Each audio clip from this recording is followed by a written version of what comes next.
বিড়াল আঁচড় দিলে কি টিকা নিতে হয়? আসসালামু আলাইকুম, আমি ঢাকা মেডিকেল কলেজে চতুর্থ বর্ষের শিক্ষার্থী। আমি আজকে বলবো আপনাদের র্যাবিস নিয়ে।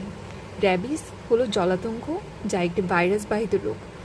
কুকুর, বিড়াল, শেয়াল, বেজি, বানর, বাদুড় এইসব প্রাণী কামড়ালে অথবা আঁচড় দিলে র্যাবিসের ভ্যাকসিন নিতে হয়। জলাতঙ্ক এমন একটা রোগ যেখানে শতভাগ মৃত্যু ঘটে, আর এগুলো এইসব প্রাণীর আঁচড় বা কামড় থেকে মানুষের ছড়ায়, কিন্তু এটি সম্পূর্ণ নিরাময়যোগ্য।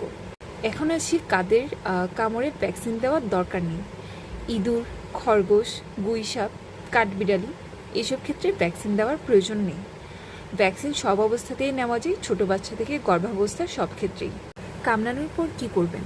সাথে সাথে ক্ষতস্থানটি 15 মিনিট ধরে সাবান পানি দিয়ে ভালোভাবে টেপের পানি দিয়ে ধুবেন।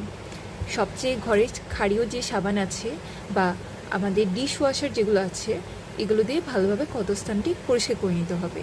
তারপর ঘরে যে ধরনের অ্যান্টিসেপটিকে আছে, যেমন স্যাভলন, ডেটল অথবা প্রোভিডন আয়োডিন, এগুলো ক্ষতস্থানটিতে দিতে হবে এবং যত দ্রুত সম্ভব রোগীকে নিয়ে হসপিটালে যেতে হবে।